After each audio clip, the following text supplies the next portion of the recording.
بسم اللہ الرحمن الرحیم۔ کتے کی جسم کی جو چھینٹیں ہیں اگر وہ کپڑوں پر لگ جائیں تو اس کا کیا حکم ہے؟ تو یعنی کہ کوئی آدمی ہے، وہ کتا نہلا رہا ہے تو اس کے قریب میں سے کوئی آدمی گزر جاتا ہے اور وہ کتا جو ہے ایسی جرجری لے کر اپنے بدن کے اوپر جو اس کے پانی پڑا ہوتا ہے اس کو وہ جھاڑ دیتا ہے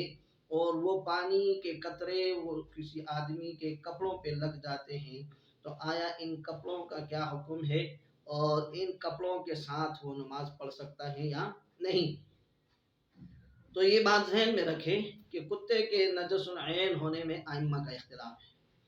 امام ابو حنیفہ رحمۃ اللہ علیہ فرماتے ہیں کہ کتا نجس العین نہیں ہے، اور یہی معتبر قول بھی ہے، اس لیے کہ کتے کے بدن کی چھینٹیں لگ جانے سے کپڑے ناپاک نہیں ہوتے، لہٰذا ان کپڑوں میں نماز پڑھنا درست ہے، بشرطے یہ کہ وہ پانی پاک ہو کہ جس کے ساتھ کتا نہلایا جا رہا ہے، اور دوسری شرط اس کے ساتھ یہ ہے